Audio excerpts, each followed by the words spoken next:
माझे विसरून जाई, मी माझे विसरून जाई, ऐसे करी माझे आई, ऐसे करी माझे आई, ओ ऐसे करी माझे आई, मी माझे विसरून जाई, मी माझे विसरून जाई, ऐसे करी माझे आई, ओ ऐसे करी माझे आई, मग मी जाईन मरून, मग मी जाईन मरून, तुझे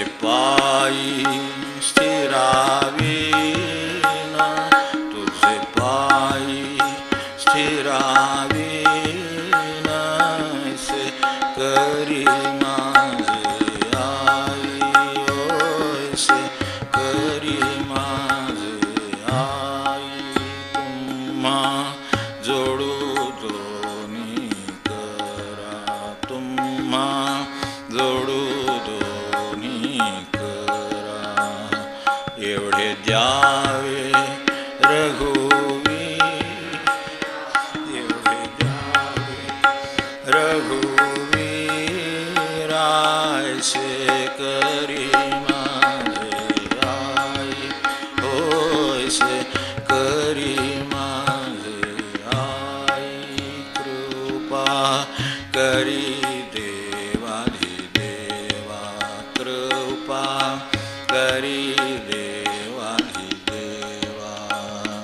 मज न्यावे तुमचे गावा, मज न्यावे तुमचे गावा, ऐसे करी माझे आई, ओ ऐसे करी माझे आई, मज नको मुक्ती धन, मज नको मुक्ती धन, माझे हरावे मी पण, माझे हरावे मी पण, ऐसे करी माझे आई, ओ ऐसे करी माझे आई, दास म्हणे राम राया, दास म्हणे राम राया, आता येऊ द्यावी दया, आता येऊ द्यावी दया, ऐसे करी माझे आई, ओ ऐसे करी माझे आई, मी माझे विसरून जाई, मी माझे विसरून जाई, ऐसे करी माझे आई, ओ ऐसे करी माझे आई, ओ ऐसे करी माझे आई.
यांच्या पुण्यतिथीच्या पर्व काळात आहोत.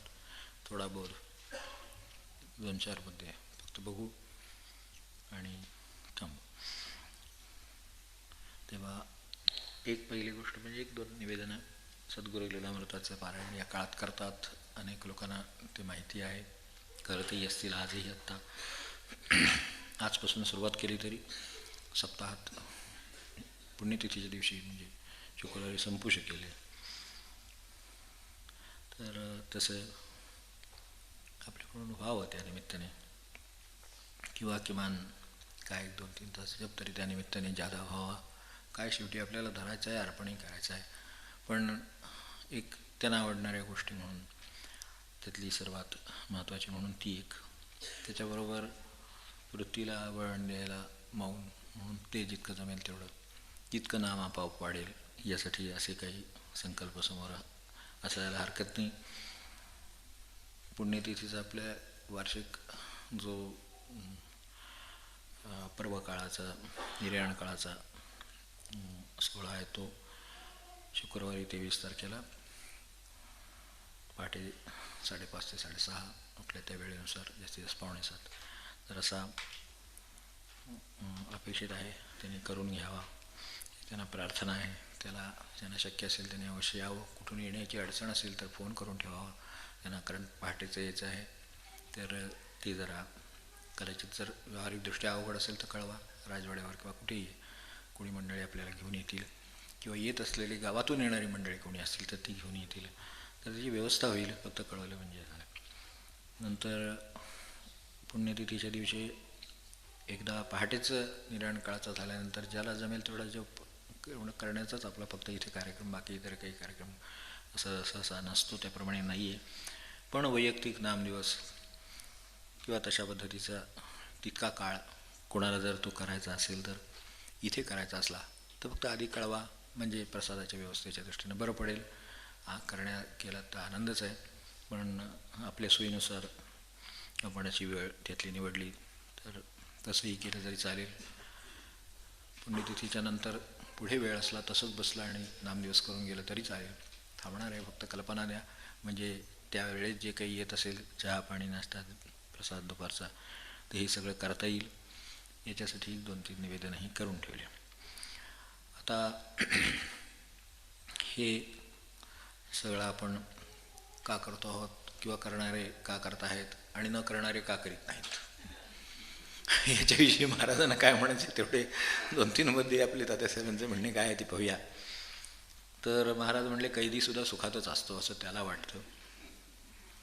ते कुठेपर्यंत आणि का वाटतं, किंवा कैद्याला कैदेत सुख आहे ते का आहे आणि कुठेपर्यंत आहे, तर जोपर्यंत बाहेरची हवा लागली नाही खऱ्या अर्थानं त्याला तोपर्यंत.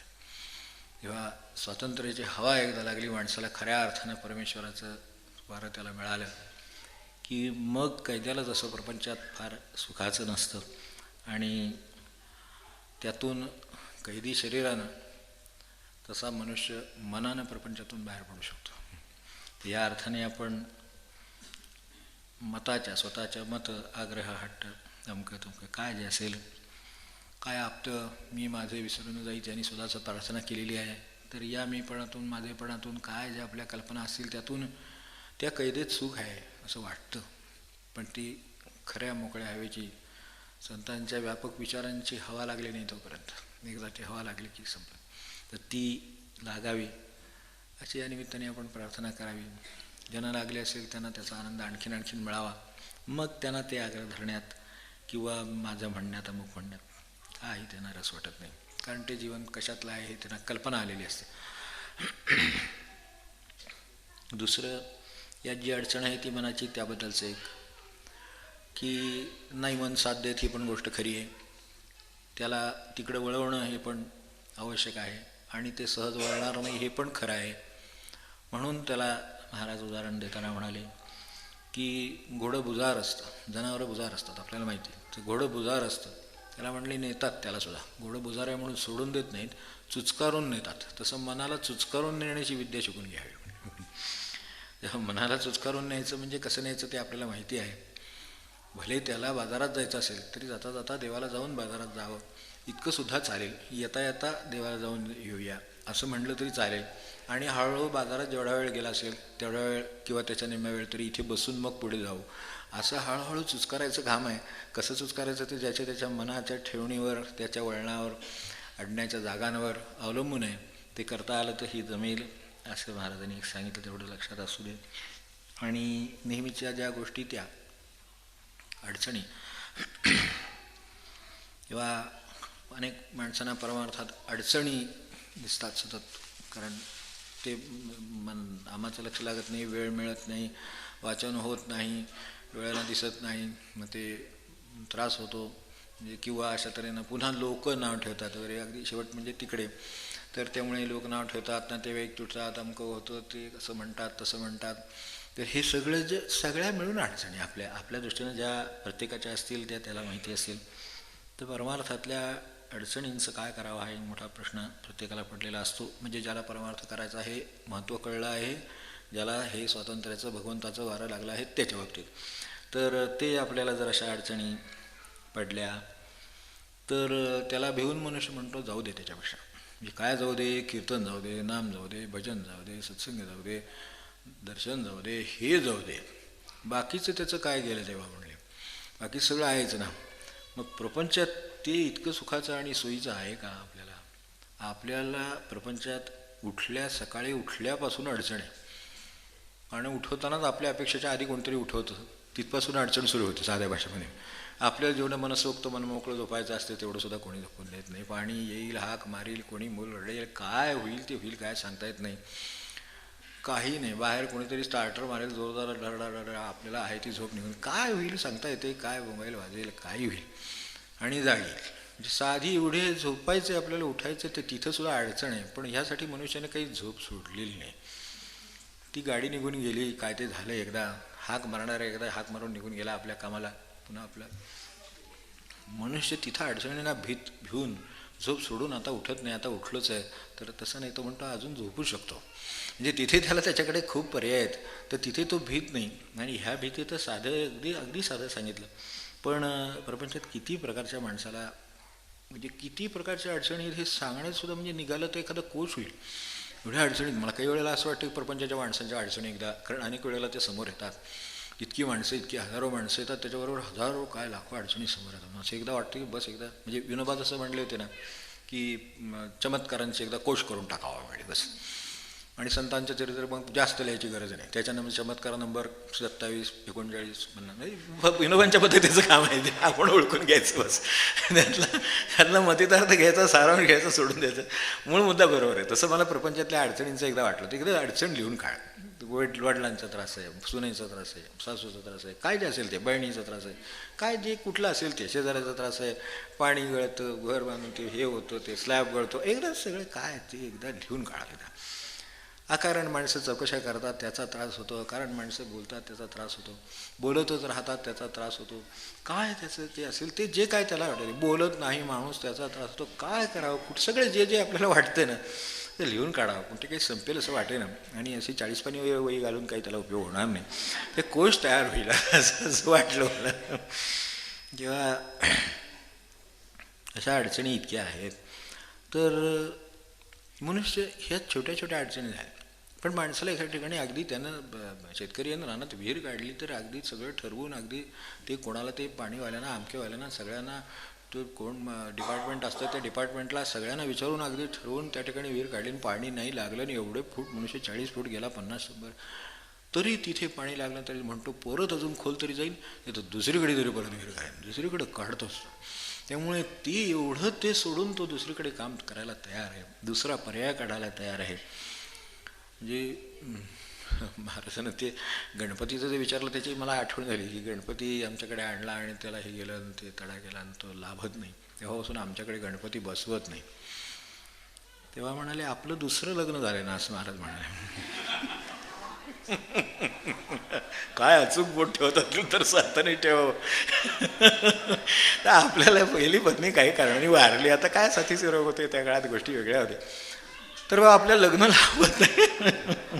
नाही करीत माणूस म्हणले. म्हणजे एवढं जर इथपर्यंत आता सांगितलं आता आणि काय सांगायचं.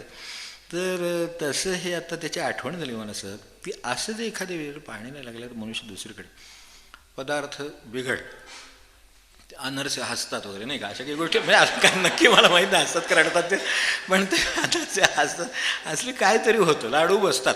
हे काय आता करणार आपण त्याला आता इतक्या कष्टाने आपण केलेत पण काय जे असेल ते ज्ञान सगळं वापरलं सगळं झालं पण ते बसले.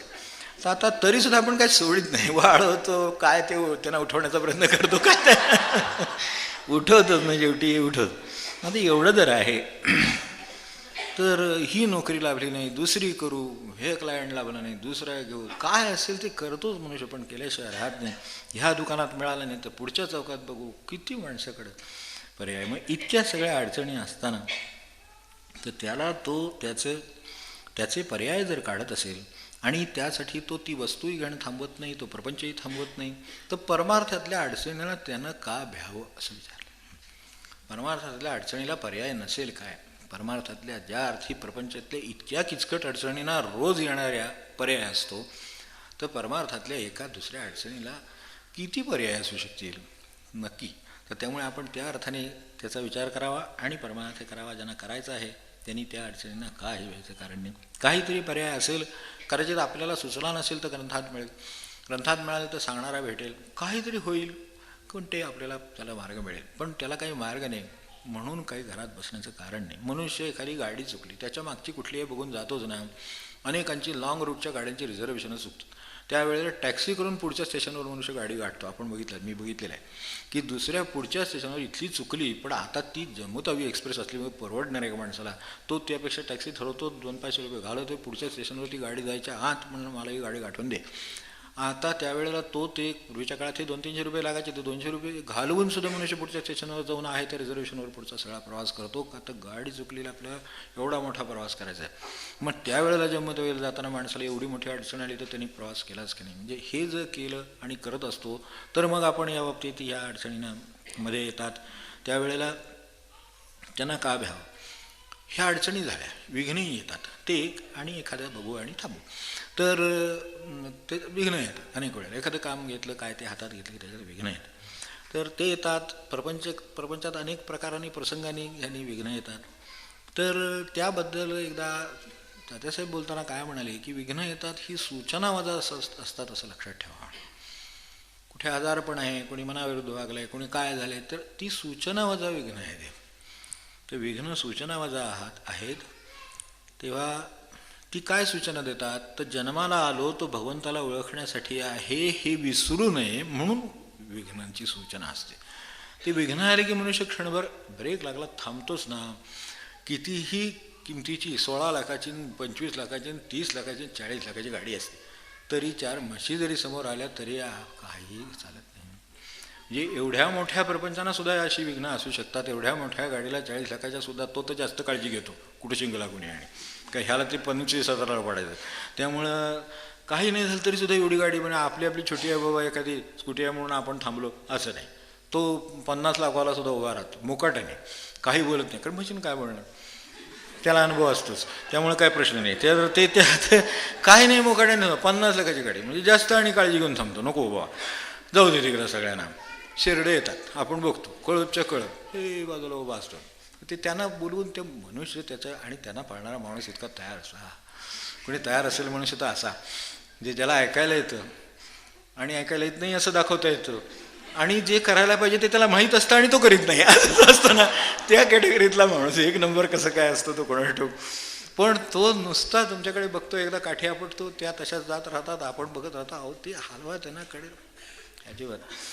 त्याची जेव्हा मर्जी होईल जसं देवाची इच्छा तसं त्याची इच्छा होईल त्यावेळेला त्या सगळ्या बाजूला तेव्हा मुकाट्याने कडेने आपली काय 50 लाखाची गाडी असेल ती घेऊन जातो काहीही बोलता येत नाही. परत थांबून त्याला त्याचं परवडत नाही हो ह्याची समजूत घालून पुन्हा येताना आज भेटला म्हणजे पुन्हा हाच कार्यक्रम व्हायचा त्याला ते परवडत नाही. त्यापेक्षा शांतपणे बाजूनं कडेनं उभं राहणं आणि हळूहळू जाणं काही होऊ नये हे महत्त्वाचं. तो म्हणतो ह्या नुसत्या आहे जिवंत आहेत हा हाकतोय असं झालं तर आपल्या हातनं कुठं काय जातं कुठं बोलतंय त्याच्यापेक्षा आपलं त्याचं काय चाललंय ते चालू दे. जेव्हा त्याला ऐकू येणार जेव्हा त्याला इच्छा होणार, जेव्हा त्याला ते काठी उगारून त्यांना बाजूला करावं असं वाटणार, तेव्हा आपण आपली गाडी पुढे जाणार. इतक्या विघ्नामध्ये येत असताना मनुष्य हे करत असतो. तर ती एकच गोष्ट दाखवतात की म्हशी नाहीच, शेरडं नाही, शेळ्याने काही आपल्या हातात नाही. मला मस्त 130 जाता येते, पण ह्या क्षणी मला 5 सुद्धा जाता येत नाही, हे परमेश्वर लक्षात आणून देतो. तेव्हा हे कोणाच्या तरी हातात आहे. आणि एखाद्या वेळेला एखाद्या प्रवासात तुम्हाला पहिल्या जे 2 तासाचा प्रवास आहे तो 1 तासात मनुष्य, आणि बरं म्हणतो काय मी 1 तासात आलो, तू आला नाहीस, ती शेरडं बिरडं नव्हती म्हणून हे चालले, ती भगवंतानी मध्ये पाठवले नाही म्हशी म्हणून हे चालले. हे सगळं लक्षात यावं याच्यासाठी हे असतं. आणि हे सौम्य प्रकारचं मुद्दाम सांगितलं, कारण कठीण प्रकारचं आपल्याला माहिती आहे. त्यामुळे प्रपंचातली विघ्न ही सूचना माझा असतात. त्यामुळे आपण जन्माला कशासाठी आलो आहोत तर त्याचं भान यावं. समजा मी एखाद्या ठिकाणी 2 तासात पोचायच्या ऐवजी जर 1.5 तासात पोचलो असेल तर वाटेत थांबावं. त्यांना अपेक्षा नाही आहे तुम्ही यावं अशी, तुम्ही 2 तासांनी येणार असंच त्यांना कळवलेलं आहे. तर अर्धा तास मोकळा आहे, वाटेत शांत एखादं देऊळ लागलं आहे तर तिथं अर्धा तास जपाला बसावं आणि 5 मिनिटात त्यांच्या घरी पोचावं. मग मी ज्याच्यासाठी जन्माला आलो आहे त्याच्यासाठी मनुष्याला भगवंत वेळ देतो आहे, त्याची आठवण देतो आहे. तर असं लक्षात ठेवलं तर मग ही कशासाठी विघ्न आली ते आपल्याला कळतं. आणि दुसऱ्या बाजूने विघ्नांना येण्यामध्ये जे माणसाला नेहमी न कळत कर्तृत्वाचा कशाचा अहंकार जो निर्माण झाला असतो की मी म्हणेन ते होईल, मी करीन ते होईल वगैरे, किंवा त्याप्रमाणे मी करणार तसं ते होणार वगैरे, अमुकच तारखेला करीन, हेच करीन तेच करीन, काही आपल्या हातात नाही. भगवंताने जे ठरवलं असेल ते ठरवलं त्याप्रमाणे होणार, आणि त्याप्रमाणे झाल्याशिवाय राहणार पण नाही. जे त्यानं झाडाचं फान जरी हलवायचं ठरवलं तरी ते हलणार, आणि त्याने हलवायचं नाही ठरवलं तर वारा पडला तर तुम्ही काही करू शकणार नाही, तर ते नाही हलणार, म्हणजे नाही हलणार. तर हे जे कर्तृत्वाचा जो मोठा भगवंताकडे जाताना अडथळा आहे, तर तो अडथळा काढण्यासाठी ही विघ्नं येतात. असं एकदा विघ्नांकडे बघितलं की काय कसली का असेना, घरातल्या सासू सुनेपासनं काय मुलीपासनं परदेशापासनं काय असेल तसं कुठलीही जी विघ्नं आहेत ती आपल्याला भगवंताच्या कर्तृत्वाची आठवण करून देतात. आपण कशाला जन्माला आलो आहोत आणि आपल्याला काय दूर करून भगवंताकडे जायचं आहे ते दूर करण्याची आठवण करून देण्यासाठी आले आहेत, असं जर त्याच्याकडे पाहिलं तर लगेच आपल्याला त्याचं स्मरण येईल. महाराजांनी सुद्धा एकदा सांगताना असं म्हणलं होतं की जी माणसं माझ्याकडे येतात तर त्यांना मी नाम सांगतोच घ्यायला, पण जी माझीच आहेत त्यांना मी फक्त स्मरणच ठेवायला सांगतो. फार बारीक फरक आहे. काय असेल की ती माझीच आहेत त्यांना फक्त मी माझी आठवण ठेवा एवढंच सांगतो, रामाची आठवण ठेवा एवढंच सांगतो. पण जे इतर यांना माझ्याकडे येत असतात कामाने त्यांना मी नाम घ्यायला सांगतो. तसं ते आपण फरक त्यातला लक्षात घ्यावं की आपल्याला असं जवळ या अर्थाने पोचायचं आहे. ते पोचलं की फक्त आठवण ठेवली एवढं काम बस. तर अशा तऱ्हेनं पण हे त्यांनी करायचं काम आहे. त्यांना मी आठवण ठेवायला सांगतो म्हणजे ते सांगणार आहेत. आता मी तुमची आठवण ठेवतो, मला काही नाम घ्यायची गरज नाही असं त्याचा अर्थ नाही. हे आधी लक्षात ठेवावं, भरपूर नाम घ्यावं, आणि मग एक दिवशी ते म्हणतात का बाबा आता तुझं पुरे झालं, काय हरकत नाही, तू फक्त आठवण ठेवलीस तरी बस आहे, असं त्यांनी म्हणण्याची तो प्रसंग आहे. तो येईच कधी याची वाट बघावी, यासाठी आपण जन्माला आलेले आहोत. तर एवढं सगळं आपल्याला कळावं म्हणून, म्हणजे हे जे मगाशी आत्ता जसा कर्तृत्वाचा अभिमान आहे तर त्याबद्दल एकदा खरं मनुष्य कशाने मुक्त होतो त्याच्याबद्दल ह्याच कर्माला धरून एक सांगितलेलं शेवटचं वाक्य किंवा उपदेश बघू. की कर्मानं खरं सांगायचं तर ते म्हणले काही साधत नाही. हे तसं काही धक्कादायक वाक्य असल्यामुळे ते आपण नेहमी नाही वापरायचे. अशी कधीतरी प्रसंगोपात आपण कळण्याच्या मनस्थितीत असताना, गैरसमज करून न घेण्याच्या मनस्थितीत असताना अशा ठिकाणीच वापरायची वाक्य आहे ती. तर त्यामुळं कर्मानं काही साधत नाही, करता मी नाही हे समजण्यानं सगळं साधत असतं. काय बोलले असेल तर याच्यासारखं काही नाहीच करत.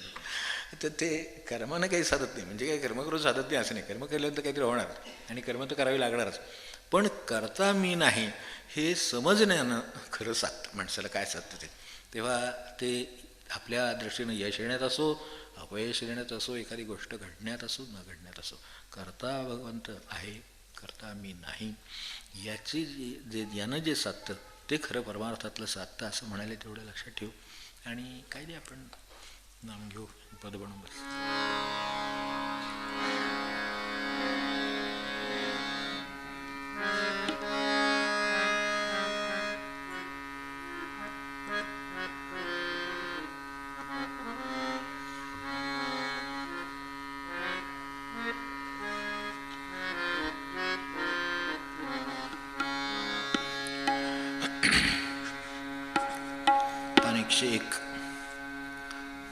पद 132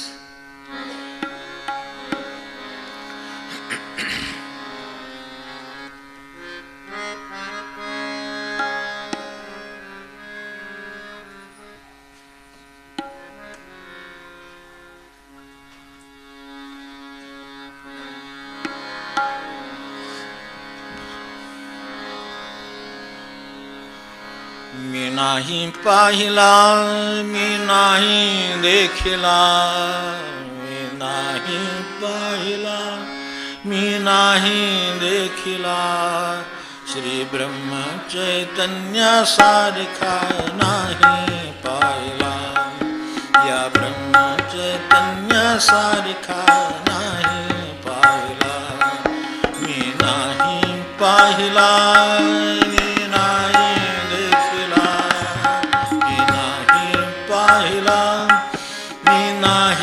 देखिला, श्री ब्रह्म चैतन्यासारखा नाही पाहिला, या ब्रह्म चैतन्यासारखा नाही पाहिला, मी बहुत वाचिले, मी बहुत ऐकिले, मी बहुत वाचिले, मी बहुत ऐकिले,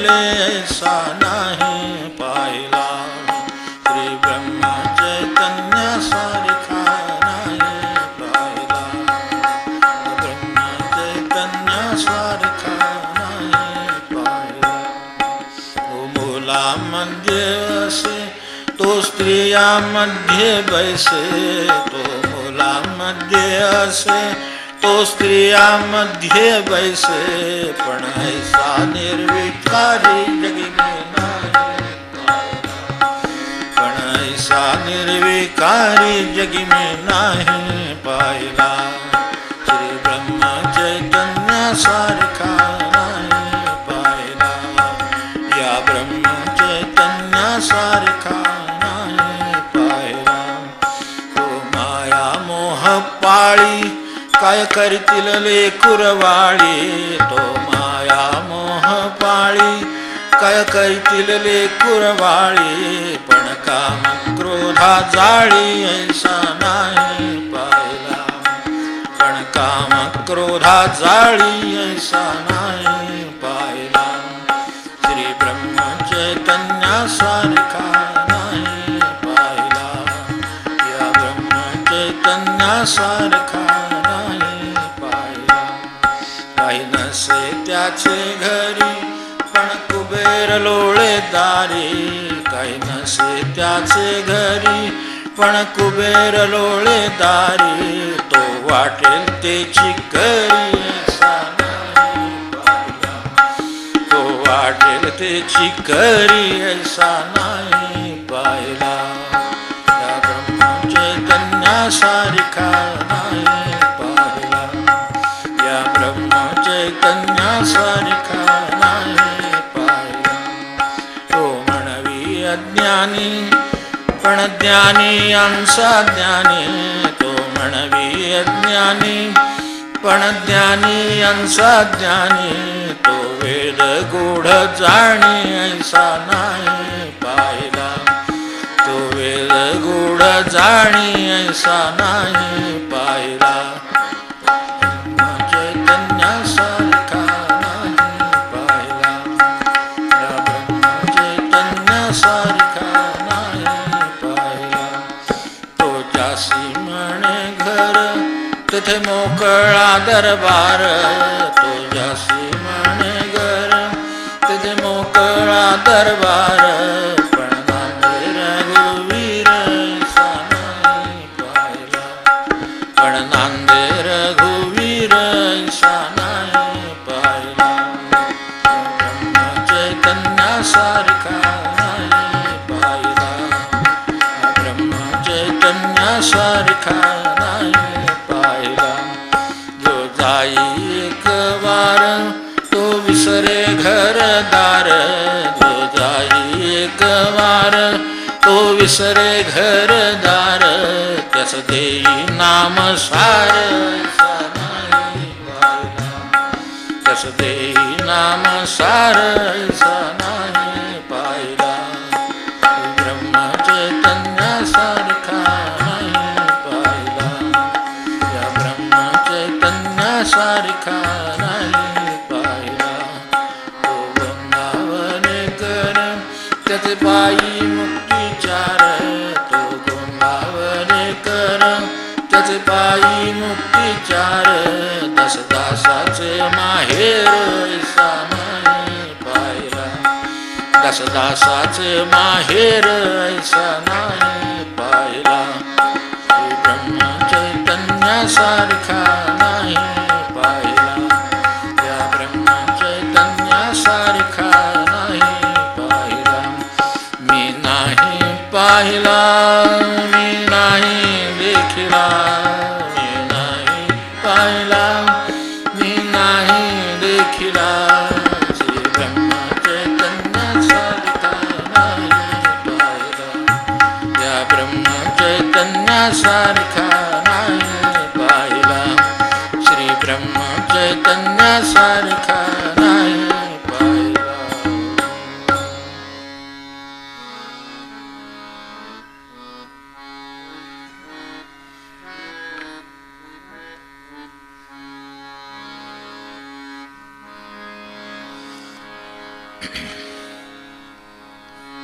जय जय राम कृष्ण हरे राम, जय जय राम कृष्ण हरे राम, जय जय राम कृष्ण हरे राम.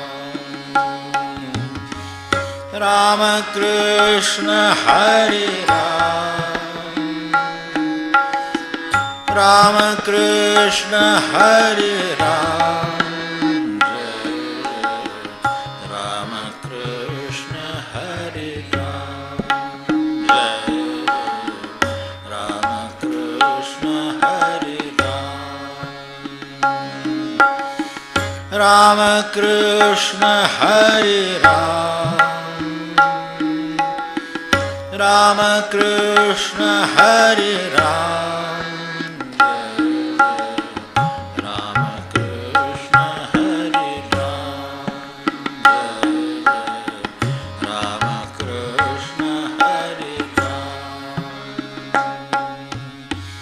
राम कृष्ण हरे राम, राम कृष्ण हरे राम, राम कृष्ण हरे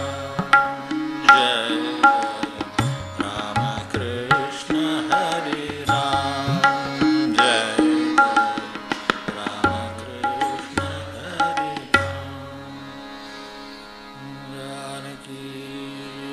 स्मरण जय जय राम.